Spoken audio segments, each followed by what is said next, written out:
A very good afternoon to all our participants.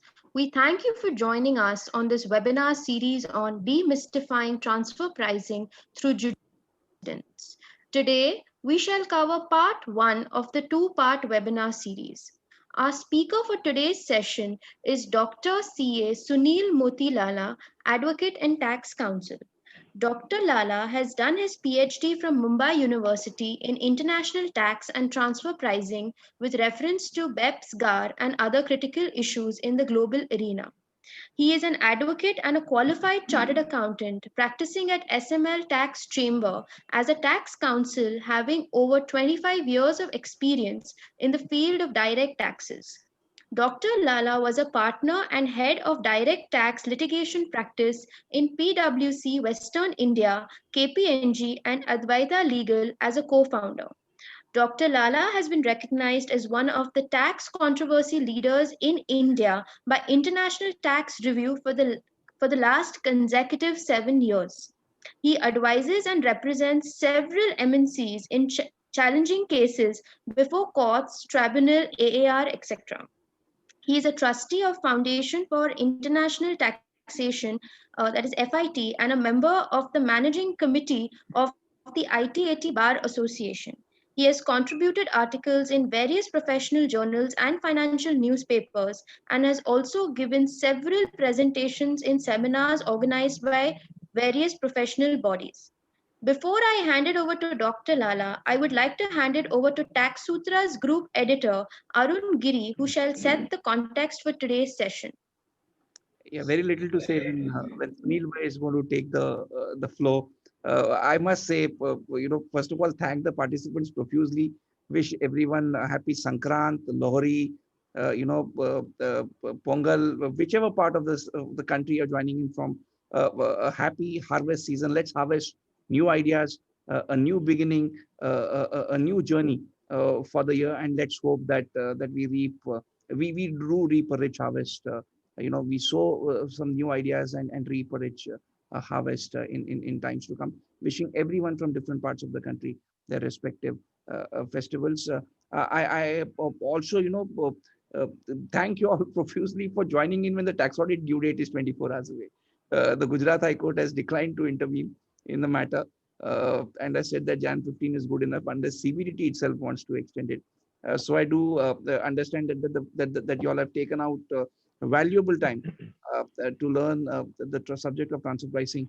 And this is going to be a different session, demystifying TP through important judicial precedents. And you're going to be hearing from one of the pioneering tax councils in the arena of international tax and transfer pricing. TP itself is a subject which is only 20 years old if you look at the law in India. In fact, we are going to be coming out of the series TP 2020 very soon, celebrating and reflecting on 20 years of transfer pricing in the country. And if you look at that, the judgments, we started our transfer pricing portal around 10 years back, and today we have over 8,000 judgments. Just look at the precedents that are coming in on issue after issue, be it management fees, be it, you look at guarantees, you look at issues like LIBOR, you look at, issues like the one we had in Shell, you look at debt equity controversies, you look at issue after issue, and you will see that transfer pricing has only got more complex. So much so that now we are talking about intangibles, we are talking about DEMPI, we are talking about pre-profit attribution. We have almost reached a stage where we don't know whether P is now a subject to be considered in an international tax conference or a transfer pricing conference. So, the lines between international tax and transfer pricing too have got a bit blurred. So much so that now we are wondering whether in the current times that we live in, where there are so many corporates, global M&Es having worldwide operations, super profits, monopolies, everyone wants to tax them now. Should is arm's length still valid, not valid? Should we go to formulary apportionment? That's the debate that's now dominating the world discourse, the tax discourse. We've come a long way in these 20 years. From the time when we were talking about, whether this method is appropriate, not appropriate, whether this comparable is appropriate, not appropriate, to now we are seeing so many different sort of cases. If you've been reading up the Tax Sutras transfer pricing portal, and if you've been to our advances database, you would not have missed several case laws that have been argued by Sunil Bhai on the subject of transfer pricing, including quite a few on first principles. He is one of the leading tax counsels on this subject, and it's a pleasure to be hosting him, not only because he's a leading tax counsel and authority on this subject, but also because he's a dear friend. Sunil Bhai, it's an absolute pleasure to be hosting you on this occasion for this webinar. If it is Cheti Chand, then I also wish you Cheti Chand today. But Okay. yeah, so Sunil Bhai, all over to you. We are looking forward to this two-part series, demystifying transfer pricing through important judicial precedents, and we have a plethora of them to discuss. I won't eat your time. Okay. Thank you, Arun Bhai. Thank you, Tanaya, for those wonderful words of introduction. And a very good evening, friends. A very happy Sankranti, Pongal, Lohri to all of you. Before I start, just a few things about the background of this webinar. When the extension didn't happen, we were wondering whether this is the right time to hold the webinar. But Arun Bhai and I both believe in the art of positive thinking, and we thought that for the people who have already filed the TP audits, they will have the time to attend it, and for those who have not filed, they just might benefit out of this webinar, and if they have to take some positions, it just might help them. And we said, okay, we'll go ahead with that. The topic what we have taken is demystifying transfer pricing through important judicial proceedings. So what we really hope to achieve in this 2-day webinar is we want to touch upon the basics of transfer pricing as well as the nuances of transfer pricing arising out of those basic provisions. But this is not the view of a counsel. This is not a view of an author, unlike a commentary. We want to understand the basics and the nuances of transfer pricing the way the courts understand it. Because really that is what matters. What I say or what an author says is not as important as what a judge or a tribunal member says, because ultimately he's going to decide our matter. And we thought we would try to understand the basics and the nuances through the judicial proceedings of tribunal and the High Court. That was the reason we took up this topic. As you will notice as we go along, you will notice that all the citations given here, and there are about 134 citations in this entire presentation, we have kept TS. The reason is, many of these cases are covered in Taxman, and many of them are also covered in CCH, but TS covers all of them. So even in my private practice, in my litigation, and when I'm appearing, I rely a lot on the Tax Sutra software as far as TP is concerned, and to maintain uniformity. We have mentioned basically TS citations, which covers 99.9% of the cases in TP covered by any other forum also. That's the reason why we have done this. And quite frankly, I have benefited so much out of this this portal and this software that I consider this as a small token payback time, my payback to TS, sharing my knowledge, what I have learned from TS also. The other thing I want to clarify is as we move along, you will see some things in red, you will see something in blue. So anything you see in red is something against the SSC or in favor of the revenue. So it could be it could be the stand of the TPO or CIT appeal or tribunal or court. If it's in red, it's in favor of the revenue. If you see anything in blue, it's in favor of the SSC. So we maintain that color coding from that perspective. Red, danger. So it's against the SSC, it's in favor of the revenue, and blue is something in SSC's favor. Now, friends, if one was to really, what is the essence of transfer pricing? If I was to summarize the essence of transfer pricing in one sentence, it is that income arising out of an international transaction or a deemed international transaction between two associated enterprises have to be computed having regard to the arm's length principle. This is TP in a nutshell, in one sentence, the essence of TP. But in this one sentence, there is so much litigation which has happened on this one sentence. On every word, there have been number of decisions of the tribunal and court. So when I said income, any income which arises between an international transfer. So the first dispute is on income. The second is what's an international transaction? What's a deemed international transaction? What is the definition of an AE and what are the nuances therein? And how does one compute the ALP? Basically, if you see the first 8, what you see on your screen, the first 8 issues are basically dealing with this one sentence. So we have the first 3 cases dealing with applicability of TP provisions, the next 3 on international transaction, the 7th one is deemed international transaction, and 8th is associated enterprise. Now, once we know if TP applies, once we are through with all this and if TP applies, and when the issue comes of benchmarking, the first question which arises is as who will be benchmarked? Will it be the Indian assessee, let us say, or would it be his foreign would the foreign AE be a tested party? So the next issue is on that. That's the 9th one. And then we have 10 and 11 on CUP method. So once we decide the benchmarking, then if you go to CUP, then we have 10 and 11 on CUP, 12 on RPM, 13, 14, 15 is on TNMM in terms of comparability. And 16 is ultimately when everything is done, when we have to compute the adjustment, 16 is how the adjustment is to be computed. And then the balance 7 judgments, seven issues is more to do with specific transactions, a number of them. And after that, we have 5 issues, the practical issues and an assessment, what happens. So in all, we have 28 issues.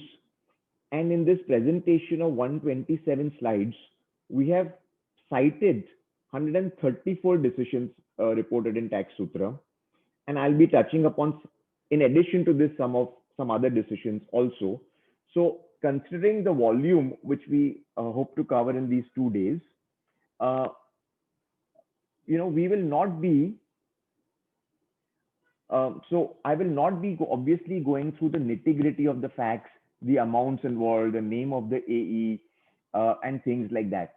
The entire emphasis of this session is to learn from the judicial precedents, and we will not get into the things which really don't concern us, like the name and the amounts and things like that, and focus on the principle. Obviously, since we have 127 slides and 28 issues and 134 case laws referred to, obviously we will not be able to read all of it. So please don't feel cheated that, oh, such a long presentation is there, we couldn't go through it, because I'll be putting this presentation, on social media in terms of LinkedIn, Facebook, and also my website, which is www.smltaxchamber.com. Also, Tax Sutra may take a call to circulate it. And so this will be available to you whichever ways. So don't feel cheated if we have to run through the slides. The focus is to, what is important is to focus on the principle. Also, with this huge presentation, I'll be failing in my duty if I don't mention my colleague CA Harsh Bafna has assisted me a lot in this preparation, and I thank him for that also through this medium. And with this background, we will start with the first issue. So, as I said, transfer pricing, the first prerequisite of the TP provisions to apply is there must be an income arising out of the transaction. With this background, let us consider the first case of Vodafone. Now, here the issue is whether a TP adjustment can be made for shortage of premium at which shares have been issued by the Indian company to its non-resident holding company. This is the issue here. So here, the Indian company, and I'm not getting into the nitty-gritty of numbers, had issued shares to its foreign counterpart at a very low price, and the officer was of the view that no, the ICO should have charged a much better share premium, and therefore by charging a less share premium, in a way they had financed the FCO. This was the case of the TPO, and an adjustment was made accordingly. So the adjustment was made. Let's say if the share premium was 100, they said the share premium should have been 1000, and an addition of 900 was made by the TPO. The assessee argued that the sine qua non for application of 92(1) is that income should arise from an international transaction. The second point was that when you talk of income, you just can't take a normal perception, the normal word income, and income does not just mean receipts. For income, you have to see, though there was a receipt of share premium, one has to see whether it falls within the definition of income under section 224. And the SSC argued that capital receipts as such were not covered within the purview of income unless they were specifically taxed as capital gains. The SSC also argued from the foreign company's perspective that assuming the foreign company had received certain shares at a cheaper price from us, from the Indian company, even then 56(2)(7) was not applicable, because 56(2)(7) was applicable only to residents, and there was no income arising even to the foreign company in this particular transaction. When the matter ultimately reached the Bombay High Court, the court held that it is only the income which is chargeable to tax under the normal provisions of the Act that can be made subject matter of transfer pricing. And they said, if I get a share premium of 100, that 100 rupees is not taxable. So even if I get 1,000 as share premium, the excess 900 would also not be taxable. And so therefore the TP provisions are not applicable, because 92(1) says that any income arising from an international transaction shall be computed having regard to the arm's length price. Whereas in this case, there was no income at all. So where was the question of computation? Also, an interesting thing, observation was there. The High Court also observed that though the assessee had shown this transaction in his 3CB, that could not be a fait accompli for the assessee, and that does not mean that he had to surrender to the TPO. He had just made a disclosure, and merely because he had made a disclosure in the 3CB, that he could yet take a stand that TP provisions were not applicable. Now, one will wonder, why am I taking this Vodafone case right even at the beginning? Because now with 56(2)(10), possibly it has been watered down to some extent, to a large extent. But the beauty of judicial proceedings is that even if the particular fact is overruled or not relevant for that particular transaction, the ratio laid down there can be useful for several other transactions. So I had argued recently a case of a foreign company where a secondment had happened. So the foreign company had seconded certain employees to the Indian company, and a reimbursement was paid. And the TPO said that the reimbursement given to the foreign company was fees for technical services. And he further made a transfer pricing markup on that. We succeeded that the amount, that the reimbursement did not amount to fees for technical services, because no technology was made available. And the second argument was really based on this Vodafone case. And we said, if the base amount is not taxable, then how can any TP adjustment on that be taxable?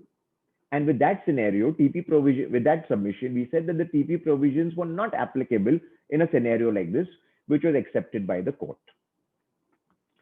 So this was the first case. Now let's take a second case in a reverse scenario. So the first case was the Indian company received less share premium as compared to what the TPO thought we should have received. This is a case of Topps Group, which fortunately we had only argued, where the Indian company paid an excess share premium to the foreign company while investing in their shares. So for example, in this particular case, the face value was, let's say, rupees 10, the premium was 990, and the investment was made. This amount was also disclosed in the 3CB of the Indian company, but it was not benchmarked on the ground that the subscription of equity capital did not have any bearing on the profitability.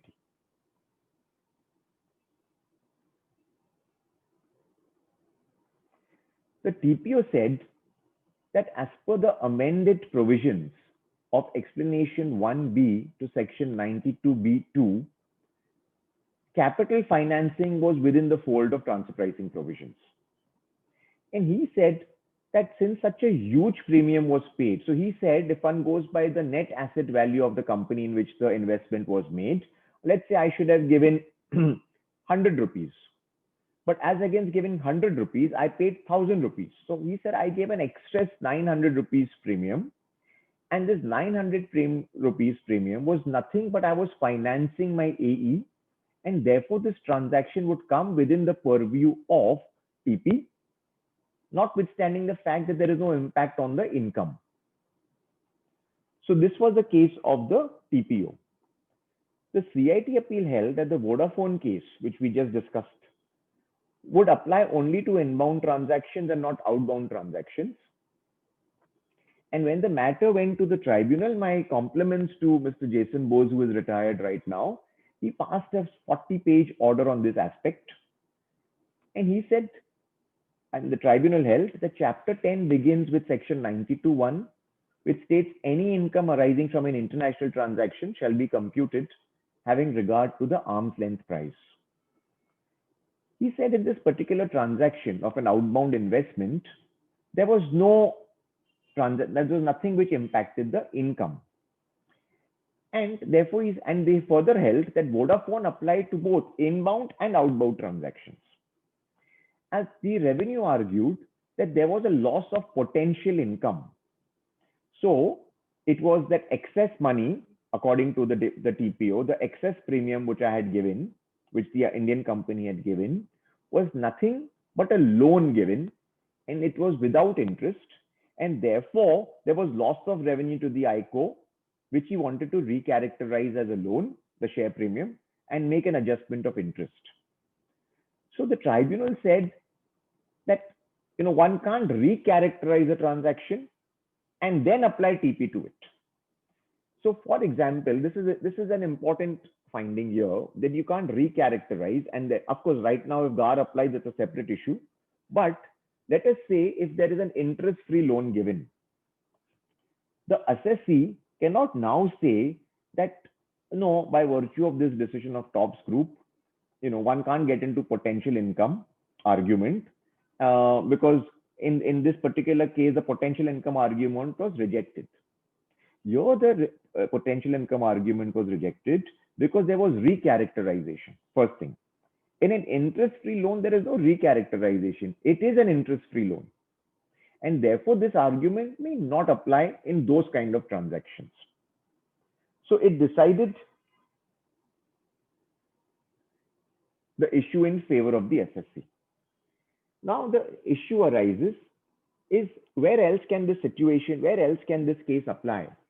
Because is it restricted only to share transactions? So when I said the Vodafone case, we applied that ratio in a case of reimbursement of salaries in case of seconded employees, and it was held TP is not applicable. This is again a case of share transaction, but this has been applied in case where here the ICO had acquired certain goodwill and customer lists. What you see here, Global Payments Asia Pacific, 78taxfin.com 262. Here, the Indian company had paid consideration for acquisition of goodwill and customer list. And the TPO felt that an excess payment was made.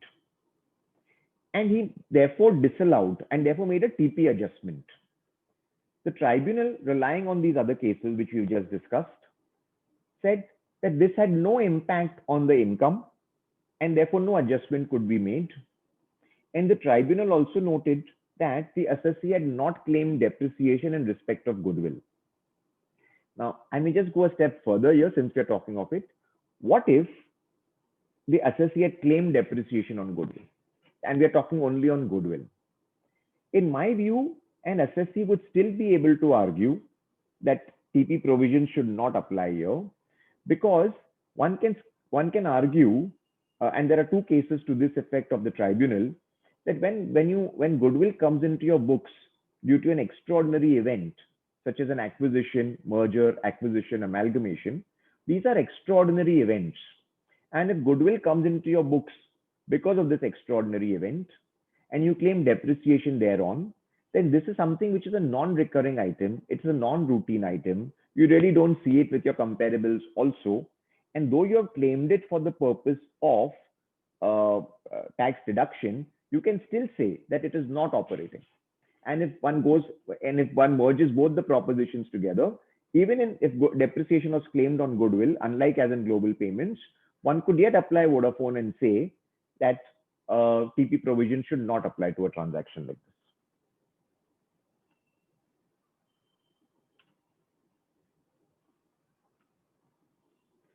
So this takes care of two cases on applicability of transfer pricing provision, where we are solely concerned with the word income. We are right now only, whatever we are discussing is on the word income.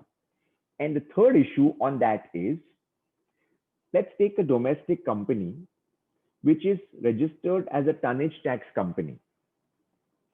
Can this assessee say that TP provision should not apply to it? So let's see which is the provision concerned with the TTC.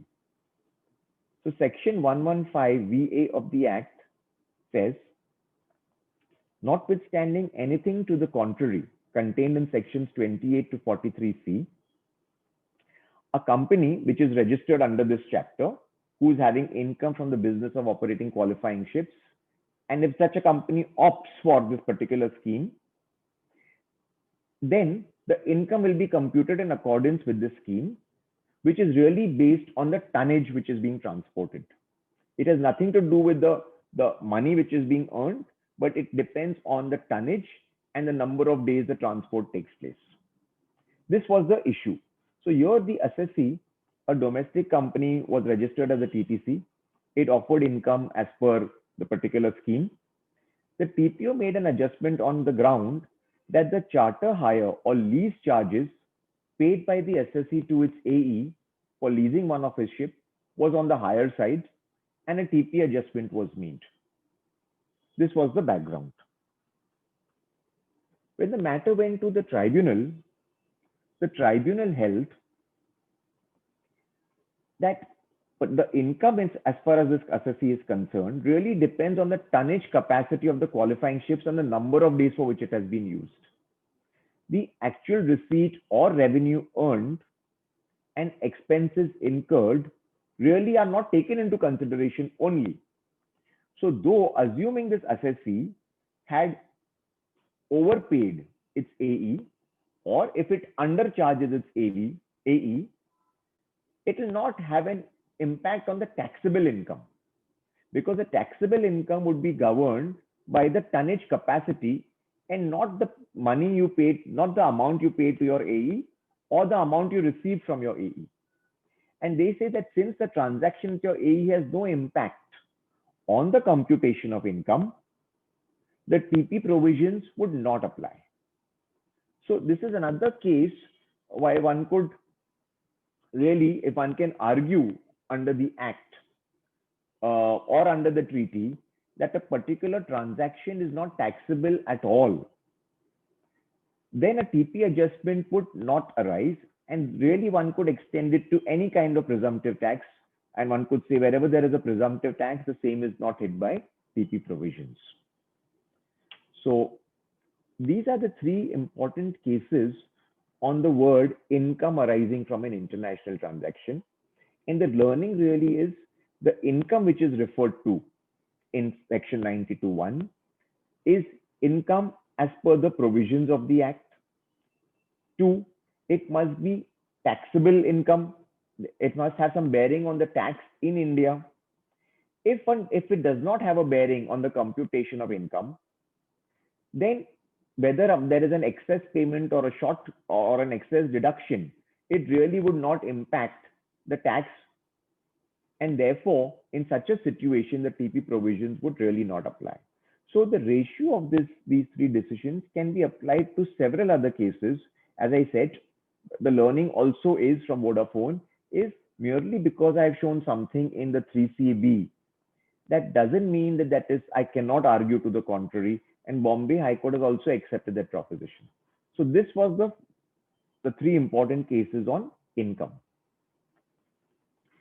Now, the next issue which we come to is that of an international transaction, and there is a lot of dispute. So if you see, 80 to 85% of the disputes in transfer pricing is more to do with comparables. The 15-20% of the dispute is where all this comes in, where there is a legal angle to the issue. So I'm right now focusing on the legal issues of transfer pricing and the applicability of TP provisions.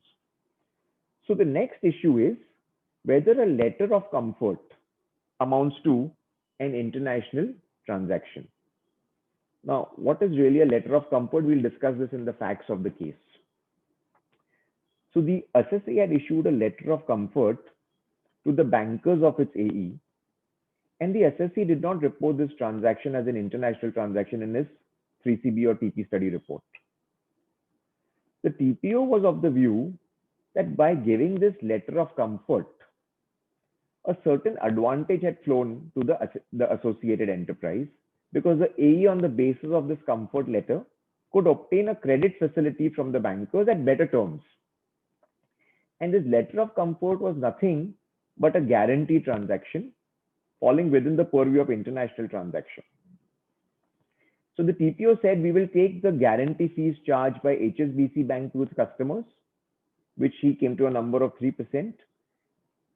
And then he said he made an adjustment of the loan which was taken by the associated enterprise on the ground that this letter of comfort was an international transaction. Before the tribunal, the revenue had argued that the assessee had actually rendered service to its AE. It was like a guarantee commission. And the assessee, the revenue also relied on Everest Kento decision of Bombay High Court and said capital financing and guarantee fee is really covered. And that was the case. So the revenue rested its case on the Bombay High Court decision of guarantee fees. Now, the tribunal really relied on, now this is a Mumbai tribunal decision where the revenue is relying on a Bombay High Court decision. But the Mumbai tribunal, and rightly so, relied on a Karnataka High Court decision, which is non-jurisdictional. The revenue is relying on a jurisdictional High Court decision. Tribunal relied on Karnataka High Court decision in the case of United Breweries, which was under the civil law. In that particular case, a letter of comfort was given, and the bank actually sued the company which had given the letter of comfort. And the court, the Karnataka High Court, in a civil matter, held that merely because the LOC merely indicates, now this is a very crucial, appreciate the language in the judgment. The Karnataka High Court says that the letter of credit merely indicates the appellant's assurance that the respondent in that particular case would comply with the terms of the financial transaction without guaranteeing the performance in the event of default. So they made a very fine distinction, and they said a letter of comfort. So it's like if it's my son or my cousin, or I can, and if some, or my junior, and some client comes and says, okay, can he do the matter? And I'll say, yeah, sure, he'll work to the best of his ability. But I will never guarantee in any case that no, he will assure you success. You will get success in that.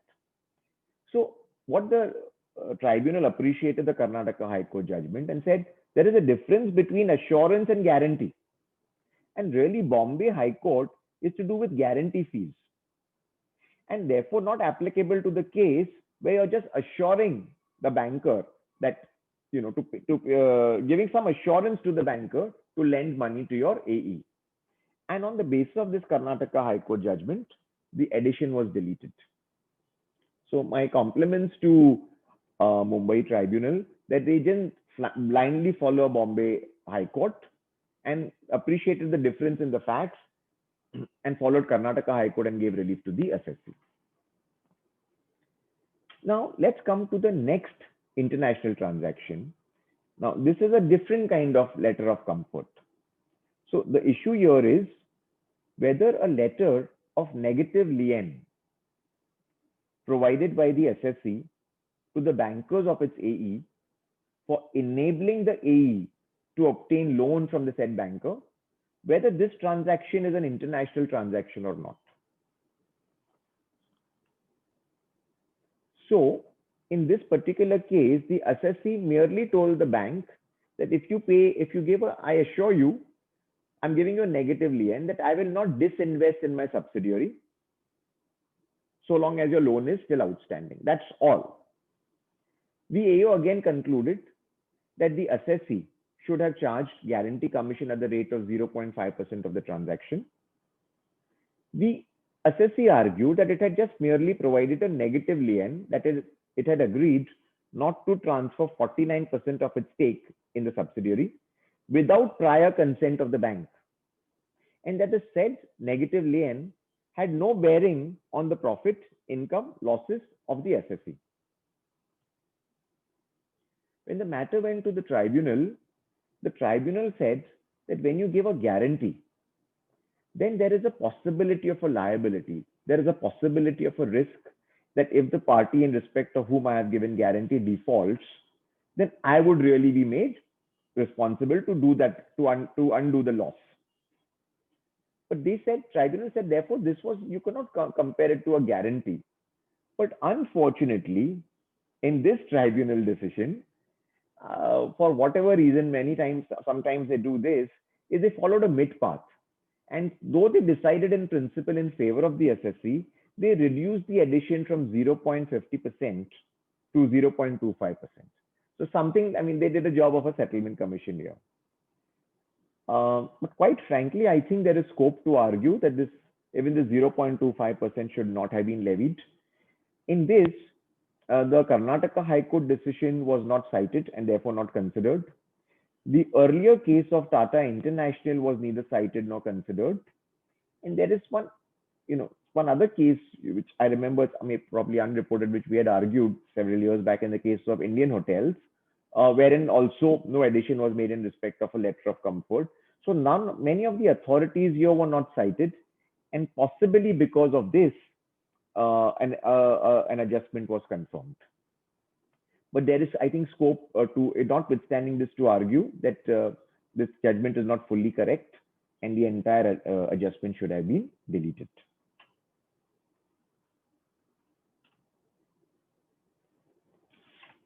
The next issue we come to, which is issue number 6, is whether a performance guarantee issued by the assessee in furtherance of its service liability towards the product sold by the AE, would that amount to an international transaction? So if I was to explain the facts, so here the assessee was a domestic company engaged in the business of development of software solutions. It had entered into a distribution agreement with its AE, wherein the AEs was selling basically on behalf of the assessee and kind of giving even a kind of a warranty or an assurance to the customers that tomorrow, if there is some problem with the product, then the assessee, the Indian assessee would ensure that the problem is sorted. So the Indian company had really issued a performance guarantee to the AE, which the AE would show to the customers.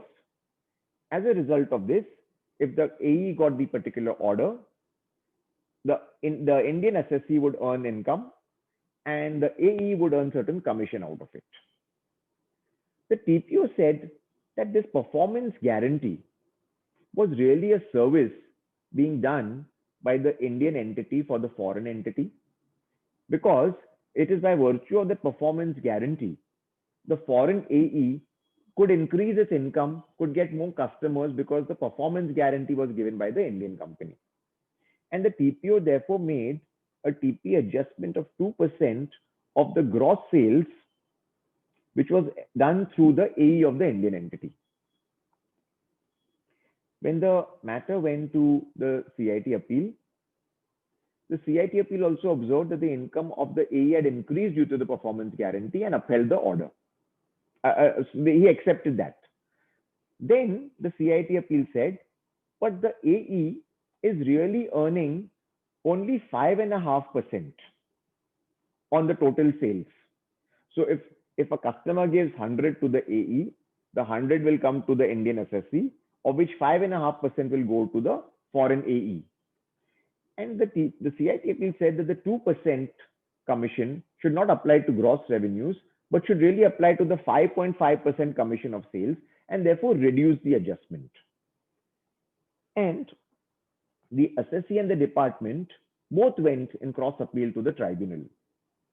As so the tribunal relied on the coordinate bench decision in the case of Suzlon Energy, which was with respect to corporate guarantee issued in the course of a company carrying on its stewardship activities, wherein it was held was not an international transaction, and the tribunal held that a performance guarantee would not come within the purview of an international transaction and deleted the adjustment. Now, very few, this is something which is commonly, which happens to give a guarantee in your performance guarantee, but there aren't many reported cases on this. And really speaking, when I'm giving a performance guarantee to my AE, and that AE makes particular sales, that sales come to me, and the incidental benefit of that is even the AE, so if I get 100, the AE gets 5.5, am I giving a performance guarantee as a service to my AE? Am I doing the AE a favor, or am I doing it so that I can earn that 100 of which I'm giving 5.5? And the tribunal appreciated this point and therefore deleted the adjustment. Now, so we have dealt with two broad issues right now. One is in terms of applicability of transfer pricing, where one can argue that the income which arises is not taxable under the Act, and therefore no TP adjustment should be made. The second set of case laws, which we have dealt with right now, is to say that there is no international transaction only, though that may be a transaction between two associated enterprises, but that particular transaction is not an international transaction. The third one which I want to touch upon is, and there aren't many cases on this particular deemed international transaction. Very few case laws on this, and this was an important case, and I thought this has been upheld, tribunal order, well reasoned, upheld by Bombay High Court. So here the issue which comes out in this case is whether if the holding company of the SSE and the company to which the SSE has sold its business, if there is a global agreement for the sale of business, and the global agreement does not control the terms and conditions of the actual transaction between the Indian SSE and the sale transaction, would it be called a deemed international transaction? So more than the words, I think what will be better if we focus on the handwritten chart which I have made. So here we have that line which is overseas and India. Above the line is all overseas. Below the line is all India. So let's take ESCO, which is I'm calling it ESCO as a subsidiary company in India, and the SSE is a holding company, and it has a holding company overseas. Now, ESCO has sold its business to BESCO, and BESCO's holding company is also overseas. There is an arrangement, because these are multinationals, there's an arrangement between ESCO and BESCO, a global arrangement, that all over the globe, the businesses of A would be transferred to B. In pursuance of this global arrangement, ESCO has transferred its business to BESCO. And can the TPO say that ESCO and BESCO, the transaction between the two, is a deemed international transaction? And can he make this transaction subject matter of TP? Now, on what basis will a TPO even dream of saying that a transaction between two unrelated entities are international transaction? And that he may attempt to do under 92B subsection 2, which says that a transaction entered into by an enterprise with a person other than an associate enterprise. So a transaction entered into ESCO with BESCO, which is other than an associate enterprise, shall be deemed to be an international transaction if there exists a prior agreement in relation to the relevant transaction between such other person, which is actually BESCO, and the associate enterprise, which is EHCO. or the terms of the relevant transaction are determined in substance between such other person and the AE. So the case of the department was, though ASCO and BSCO are not associated, but this particular transaction is determined by the associated enterprise of ASCO and BHCO, so therefore it becomes an international transaction, deemed international transaction. The tribunal held that the transaction would not be covered by the definition of international transaction. And the tribunal further held, because here the arrangement has to be, so let's say if I go back, let's say if AHCO, which is the AE of ASCO, if there was an arrangement between AHCO and BSCO, then it would be a deemed international transaction. So the tribunal held that the transaction would not be covered by the definition of international transaction, and further held that even if one was to proceed on the basis that 92B2 of the Act was applicable, so though the arrangement was between AHCO and BHCO, assuming for a moment that the transaction was between AHCO and BSCO for a moment, yet the transaction will not come within the definition of international transaction, since the transfer was independently between the assessee and the third party on its own terms and conditions, and the global agreement between the holding companies did not control the terms of the sale. So really, my compliments to the tribunal and the counsel who argued this case is that really one went to the substance of the transaction.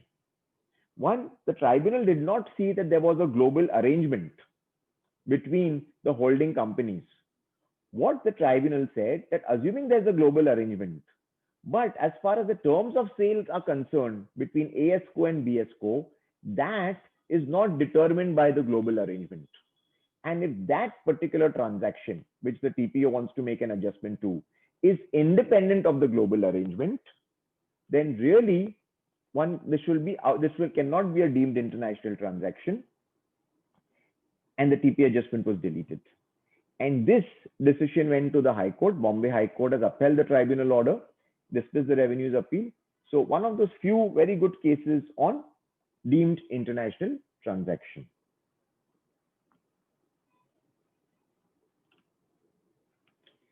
The next one we come to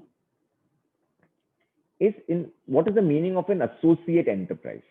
This particular case is dealing with deemed international, associate enterprise. So here the issue which arises is, for the purpose of falling within the term associated enterprise under 92A, to both the conditions under 92A1 and 92A2 should both be fulfilled. So 92A1 says that if one entity participates directly or indirectly or through one or more intermediaries in the management, control, or capital of the other enterprise, then the two enterprises will be considered to be an associated enterprise. So A is very generic. So A says, I'm reading out from the Act, is AE in relation to another enterprise means an enterprise which participates directly or indirectly or through one or more intermediaries in the management or control or capital of the other enterprise. And that's 92A. 92A2 says, for the purpose of subsection 1, two enterprises shall be deemed to be associated enterprise if at any time during the year, and there are several clauses there up to M. So we have clauses A to M, which is 13 clauses, 13 situations where it will be a case of a deemed associate enterprise. So 92A1 talks of associate enterprise, which is very wide, which says if one enterprise participates directly or indirectly or through one or more intermediaries in the management, control, or capital of the other enterprise, the two are associated enterprise. And the second is giving meaning of deemed associated enterprise, and there are 13 clauses therewith. The issue arises if two AEs fall under 92A1 and they don't fall under 92A2, which means if they are an associated enterprise and not a deemed associated enterprise, can they argue that TP provisions are not applicable on the ground that the conditions of subsection 1 and subsection 2 both should be fulfilled? Now, this is a case. So what I have written in my handwriting is there are the assessee is Veer Gems, and the associate the alleged associate enterprise is Blue Gems. Veer Gems is basically three brothers along with their family are the partners in Veer Gems. They are handling Veer Gems. These three brothers have a fourth brother, the solitary brother, who is handling Blue Gems. The transaction is between the two, and the issue is, are these associated enterprise? So they are controlled by the brothers, different sets of brothers, and does this transaction amount to, and do they amount to AEs? Now, quite frankly, on the facts of this case, though they may be brothers, but today in today's times, where does one brother control the other business really? So on the face of it, really, this issue should not have arisen only. But the AO yet, because of the family connection, the AO alleged that there was some control, maybe the elder brother controlling the other, whatever. They said there was some control and there was an AE. The relationship was that of an AE. When the matter went to the tribunal held, look, for section 92A1 lays down the basic rule that in order to be treated as AE, one enterprise in relation to another enterprise should participate directly or indirectly or through one or more intermediaries in the management or control or capital of the other enterprise. Now, this is an important finding, the next one. Now, the tribunal said, but the expression participation in the management or capital or control is not defined expression. And to find the meaning of this expression, one must really go to 92A2. So assuming, this is not written there, but assuming, as I said, the two firms are there and the elder brother of one firm has some control over the younger brother in the other firm, practically de facto, tribunal said, but we have to really, this word is not defined, and how does one know this? And they said to read 92A1, one would really have to go to 92A2. And they said that the practical illustrations of 92A2 were exhaustive and not simply illustrative, as clarified in the memorandum explaining the provisions of the Finance Bill 2002, wherein it is specified that the mere fact of participation by one enterprise in the management or control or capital of the other enterprise shall not make them associated enterprises unless the criteria specified in subsection 2 are fulfilled. So one of those rare cases to interpret a section, they have really gone into the memorandum where this amendment was brought in. And they said, therefore, the tribunal's thing, the value add of the tribunal here is, the tribunal said that the cases specified in 92A2 of deemed associated enterprise is exhaustive and not illustrative. So you can't say just the elder brothers having control over the younger brother's business. No, do they fall under those categories? And if they don't fall under 92A2 and they appear to fall under 92A1, yet the two will not be associated enterprise. And the tribunal held that both these subsections are to be read together. You can't read it independently. Now, a very interesting repercussion of this judgment,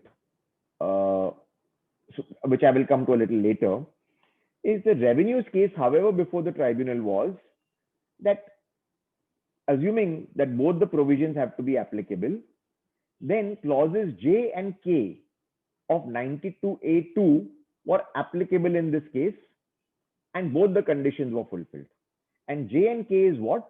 Where one enterprise is controlled by an individual or HUF, and the other enterprise is also controlled by an individual or HUF or the relative of this individual or HUF, and M, which says prescribed, and nothing is prescribed as of now. So this was the case of the revenue. However, the tribunal held that one would have to look into the de jure relationship and not just de facto. And they said that none of the clauses really applied in a case like this, and they were not associated enterprises.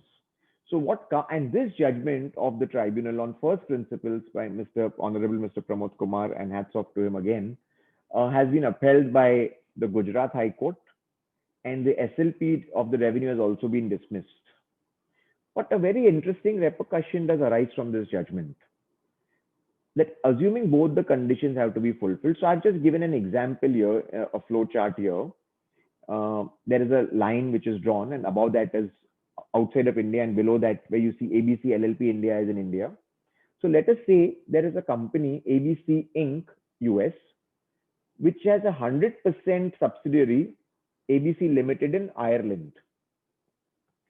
And the ABC Limited Ireland holds 99% in an LLP in India, which is ABC LLP India. But ABC Inc. US holds ABC Inc. US holds only 1% in ABC LLP India. Now, really speaking, if one goes to 92A to 1, then clearly ABC Inc. is participating in either directly or indirectly in the control or management in ABC LLP through Ireland. Now the question arises is, if 92A2 conditions are not fulfilled, can one argue that this transaction also TP provision should not apply? Now, if one really, now this is an LLP, this consciously I've taken LLP and not a company. Now, if it was a company, then 26% shareholding, directly or indirectly, would apply here. So directly, indirectly, I don't think is mentioned in 92. What is mentioned in 92A1 is through one or more intermediaries, which is fine. And 92A2 specifies the two AEs, the two enterprises will be associated if 26% shareholding is there directly or indirectly. Now, when one talks of shareholding, a possible view one can take is where shareholding really applies to company and it will not apply to LLP. And if that be the position, and if one applies the Gujarat High Court judgment that both conditions have to be fulfilled, it may be possible, and I'm not saying for sure, but it may be possible to contend that even these two entities, ABC Inc. US, holding directly 1% in ABC LLP India, may not amount to associated enterprise. So though the judgment is correct, it can have far-reaching repercussions also. With this 8 cases, we are through with that one sentence what I began with, and that is income from an international transaction or deemed international transaction between two AEs have to be computed as per ALP. This one sentence has been dealt with in this 8 issues, really, what we have covered. Now the next point which arises is, once it is settled that TP provisions are applicable, AE is there, international transaction is there, etc., the issue arises as to when you do the benchmarking, can the assessee say that, no, I don't want to be benchmarked, but let's benchmark my AE, which is a foreign entity. whether it's permissible under the Indian Income Tax Act. So here we have, there are decisions both ways, and I have listed all of them, almost all of them here, I believe. So these are all the favorable decisions, what you see: Mumbai Tribunal, Delhi, Calcutta, Chandigarh, other tribunals, Bangalore, Hyderabad, Ahmedabad, which is also in favor. These are also, these are the adverse decisions. So again, you have Mumbai, which has taken an adverse view also. You have Pune, and Delhi. So on some decisions, on some jurisdictions, there are contrary views also. The matter, I don't think, is referred to the special bench as yet. So now the issue arises in our case, in our client's case, can we take up this stand that we want to take the foreign AE as a tested party? So what we'll focus on, so there are so many decisions, we'll just focus on the ratio of the favorable decisions, ratio of the adverse decisions, and try to decipher as to which is the correct ratio. So if one looks at the ratio of the favorable decisions have really relied on US Internal Revenue Services, which says that the US TP regulations provide that the tested party will be the least complex entity of the controlled taxpayers and will not own valuable intangible property or unique assets, and the tested party should have lesser risk as compared to the other party. So it should be least complex, no intangibles or unique assets, and lesser risk. That's the broad criteria given by the TP regulations. The OECD says that the tested party should be the party where you can get the maximum comparables, because when you're doing benchmarking, then you need comparables for benchmarking, and wherever the reliable comparables are there. The United Nations TP manual says that it must be the tested party should be the least or the less complex party, and it may be a local or a foreign party. So it is expressly saying it may also be a foreign party, provided it is less complex. Now, what is India's commentary in the United Nations Practice Manual on TP for Developing? The Indian TP administration says they prefer Indian comparables in most cases, but also accepts foreign comparables in cases where the foreign associated enterprise is less or least complex entity and the requisite information is available about the tested party and the comparables. So in a way, India is taking whatever UN is saying, US is saying, OECD is saying, all of them put together in a concise way, India is saying the same thing. Now, what is the ratio of the adverse decisions? The adverse decisions really rely on the provisions of the Act, which is 92C3 and Rule 10B, which says that when you're talking of an Indian assessee, his profit or his income has to be computed as per the arm's length price. And the adverse decisions say there could not be a question of substituting the profit realized by an Indian enterprise from its foreign AE. There is no question. That's the strong word used. There could be no question of substituting the profit realized by the Indian enterprise from its foreign AE with the profit realized by the foreign AE from the ultimate customers. There's no question. And borrowing a contrary mandate of the TP provisions of other countries and reading the same in the Indian context is clearly not permissible.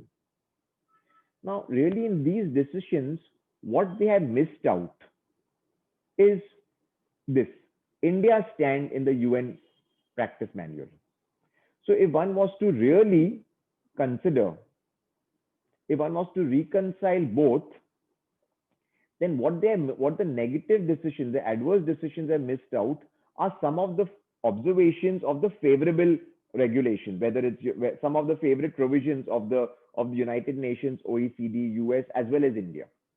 So therefore, in my respectful submission, a foreign party therefore can be taken as a tested party if it's least complex, it has no IPR, and the comparables are easily available. So now all of this, we have recently argued a case in the case of Majesco, which is just yesterday reported by Tax Sutra. And there is a 6-page discussion just on who should be the tested party, which considers all of this. And they have taken a view in favor of the SSC because the SSC therein wanted the foreign AE to be a tested party. And considering all of this, the latest judgment, which is reported yesterday by Tax Sutra and Majesco, has taken a view in favor of the SSC. Now, so once we have decided who to benchmark, the next issue arises as to which method one has to take up. So we all know that the best method really is a cup method, because if you have a direct cup, a comparable uncontrolled price, then really that's the best, you can't have a better benchmarking than a direct method like that. Now, what happens is, if I've entered into a transaction with my AE, but I have not entered into a transaction with any other supplier, let us say.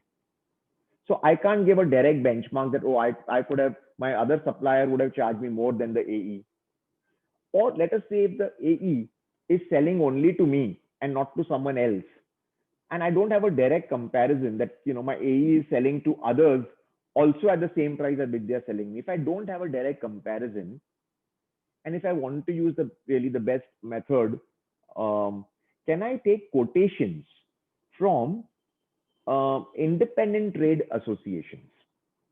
So in that particular quotation, neither me nor my AE have entered into there is a transaction, but it is publicly available. These quotations are available, and can I take that as a cup? So here this issue was dealt with. So here the SSC had entered into an international transaction with one of its AEs for purchase of edible oil. The SSC adopted the cup method as the most appropriate method and considered the average, the mean of the quotations at which oil was sold at Malaysia Palm Oil Board and Oil World as cups. So they took the quotations from both these MPOB and Oil World, and they said that their transaction was at arm's length. The TPO said, okay, I have no problem to accept MPOB because it's a government organization. But Oil World, he said, has got no statutory authority. And just by taking the quotations of MPOB, the TPO made an adjustment. The SSC's case was that even if Oil World is not a government body, it is an authentic independent trade organization. And this stand of the SSC was accepted by the CIT appeal, and the adjustment was deleted.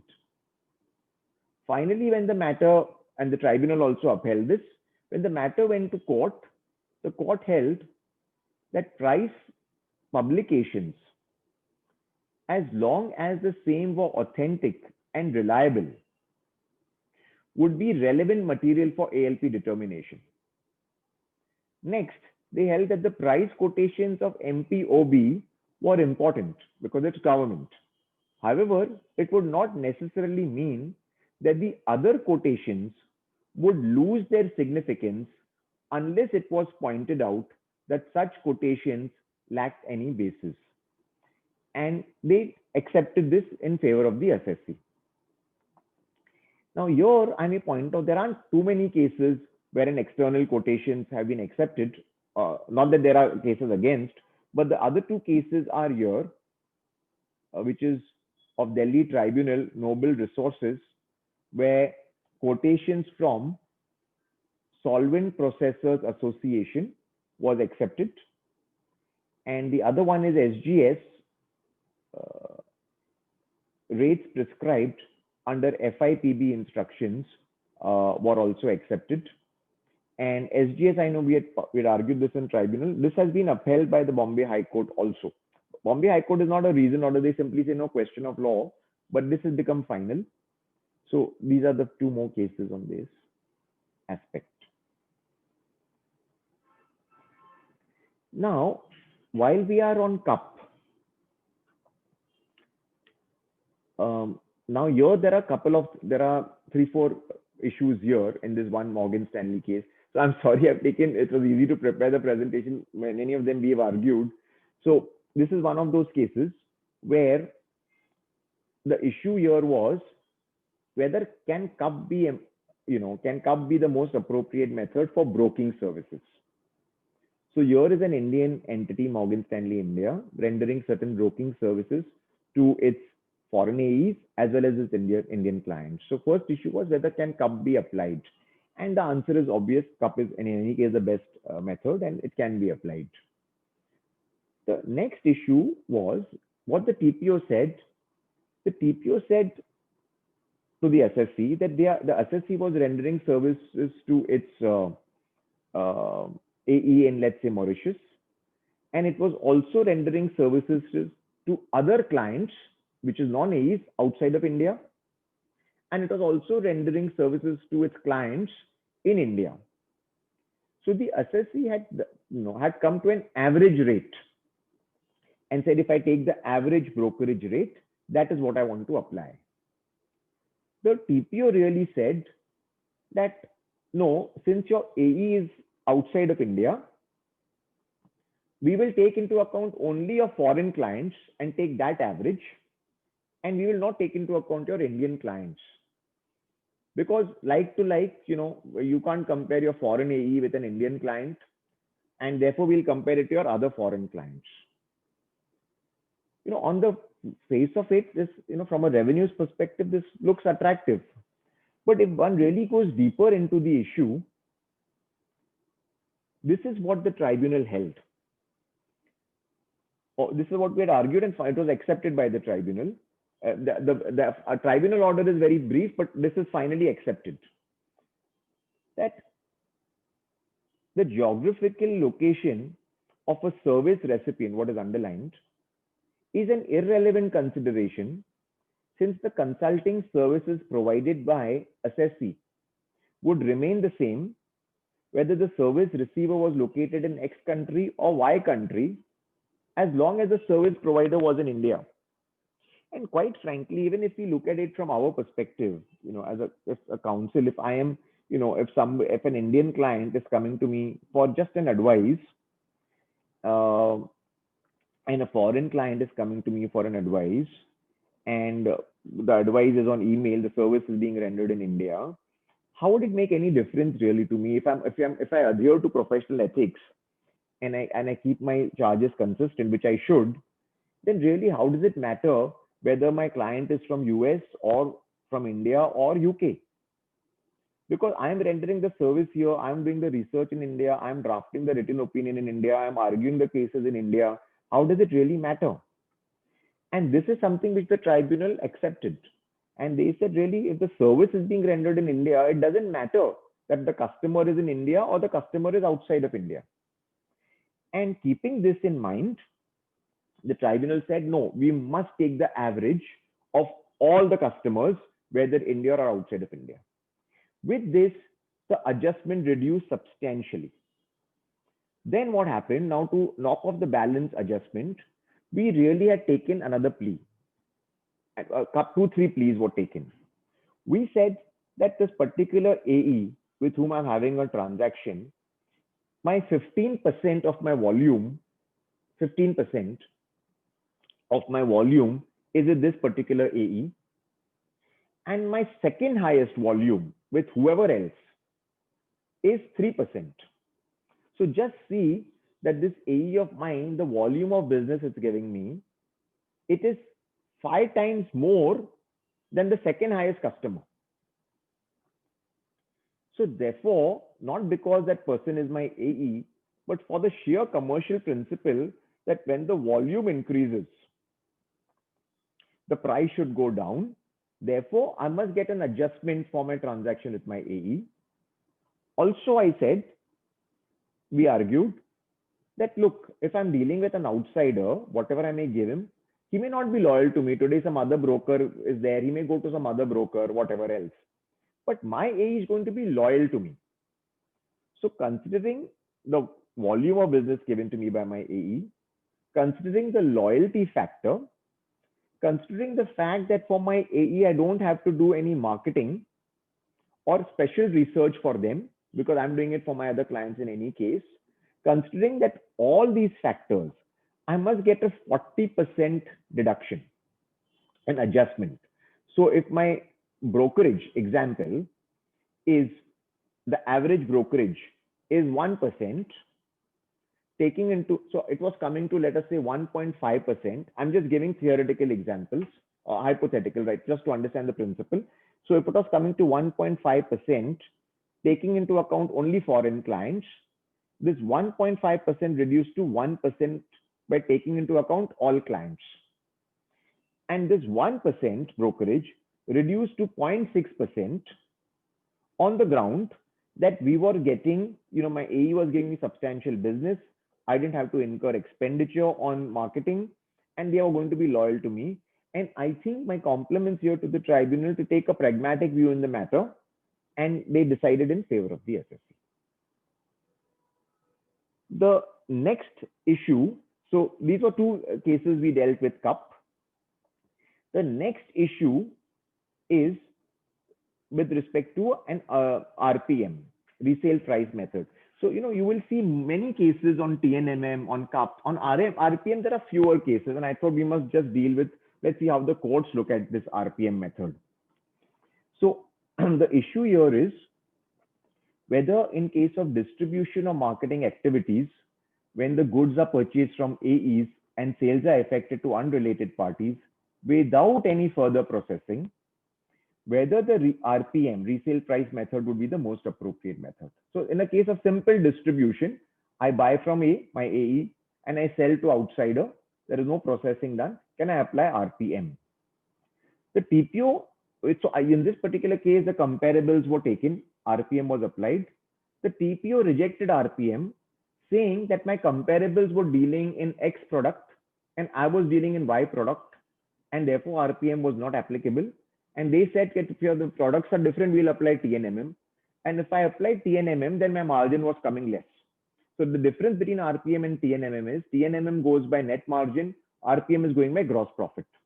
So my gross profit was better than my comparables, but my net margin was lower than my comparables, which led to an adjustment. And the argument really was that RPM is more appropriate than TNMM, because TNMM really is a method of the last resort.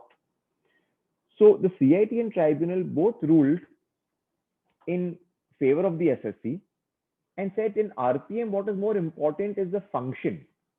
And here the function was that of distribution or marketing or reselling. And the similarity of products is not that crucial. That was the ratio laid down by CIT and tribunal. And the High Court also accepted this proposition. And therefore, this becomes a good authority for RPM. So long as the activity is a standard, is a simple activity of distribution or marketing, and the sale and the further sale is without any processing, without any value addition, then RPM seems to be the most appropriate method. The next we come to now, so we have dealt with CUP method, we've dealt with RPM. What remains right now really is the TNMM method. Now in TNMM, really most of the disputes are more to do with the functions, are more to do with the comparability. But I have taken one important decision of Delhi High Court in the case of Ramp Green. Here the issue was whether call centers can be compared to a KPO service provider. And very important here, they also dealt upon, so if you recollect, the special bench of the tribunal in Maersk held that a BPO and KPO are comparable. So this is important because you have a special bench which says that a BPO is comparable to a KPO. And the ratio of the special bench really is that whether you call a high-end IT service or a low-end IT service, it comes within the domain of IT. And if it comes within the domain of IT, then the two are comparable. So, and to just to convert this into a simple layman's terms, the tribunal is really saying that if you're a general practitioner, if you're a doctor, like a GP, or you're a surgeon, you're both doctors, and really a GP's income is fine to be compared to a surgeon because both are doctors. However, to be fair, you know, I was part of special bench also as a supporting counsel to Mr. Porus Kaka. The special bench really, after giving all this finding, they excluded the comparables we wanted to. And therefore, there was no harm done to the assessee, to Maersk, despite these observations. But these observations created a lot of problem for the other entities. And it was a special bench of the tribunal. So when the matter finally, in another matter, when the matter reached Delhi High Court, the Delhi High Court said, so Delhi High Court did not accept that a BPO and a KPO are comparable. But they also commented on the special bench of the tribunal and said that the particular finding of the tribunal, they expressed a reservation in respect of the findings of the special bench of the tribunal.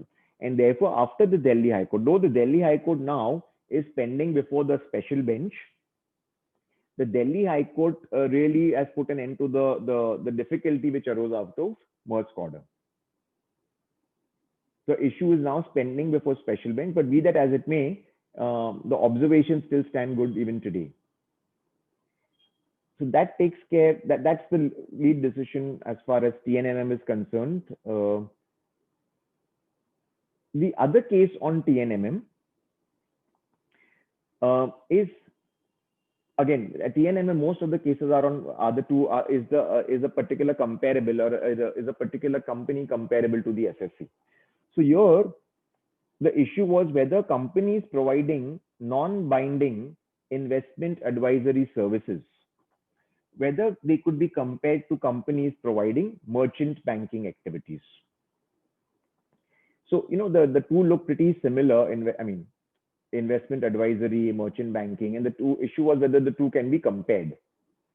So the tribunal held that the investment banking and merchant banking services involved assisting in financing capital requirements, underwriting of issues, loan syndication, providing venture capital, and mezzanine financing, amongst other activities, which was not comparable to the work done by SSC, which was restricted to research activities. And the High Court order, the tribunal order was upheld by the High Court. I think with this, I think, you know, what we had, so we had 28 issues. I've taken 28 issues, and really half of it is done in day one, and I'm glad we could cover that. But since this is just on, it's connected to TNMM, I may just take a minute or two more just to touch upon this, and so we'll be through with this chapter also. So though there are several decisions of the tribunal, I have focused only on some High Court decisions in terms of comparability. So this one is the Punjab and Haryana High Court. And here the proposition what comes out from here is companies engaged in software development services, that is the assessee here, could not be compared to companies. So it's the first and two bullets are obvious. So if a company is into a wide array of services or engaged in diverse activities, that cannot be compared to software development services. But they also held that companies engaged in software products, having IP, and not providing software development services are not comparable. So merely because both are into software, the two are not comparable because one is into products and one is into services. And they also held that even if a company is into products and services, both, yet it cannot be compared to a software service company. Also a software development service company cannot be compared to another company engaged in diverse field of bioinformatics and related fields. Similarly, a company engaged in sales and post-sales support service cannot be compared to other companies which I have written down here, which is carrying on seismic research activity or infrastructure consultancy services or engineering consultancy or civil engineering. Strangely, you'll be surprised TPO is taking all these companies also as comparables. You know. Or somebody rendering high-end technical service cannot be compared to a sales and support service, or engineering service cannot be compared to support service. So really this decision, which I need not now get into, is basically summarized in the first slide itself. I think with this, we've covered pretty much what I wanted to in the first session. And thank you all for a patient hearing. And I look forward to seeing you tomorrow to complete the balance 13 issues. So over to the Tax Sutra team. Thank you all. Thank you, sir. Thank you so much for taking us thematically on various issues and the case laws regarding that. So thank you so much. We're getting a lot of comments saying fantastic deliberation, great session, very lucid and clear explanation, good coverage as well. So a lot of things are flowing in, well covered. Comments are just flowing in. So I think participants have really enjoyed this session. So owing to the paucity of time, I will email you the questions, sir, which we may then see if we can take up tomorrow, if possible. Is that okay, sure. sir? Sure. Let me have a look at it. We'll see if we can do justice to it. Sure, sir. Sure. Yeah. So yeah, again, great presentation. Thank you. Thank you for an excellent presentation. Yeah. Okay. So anyways, yeah. Thanks, sir. Thank You so much. And we look forward to hosting you again tomorrow at 4:30 p.m. for part 2 of this masterclass series. Yeah. Okay. Thank you. Yeah. Okay. Thank you.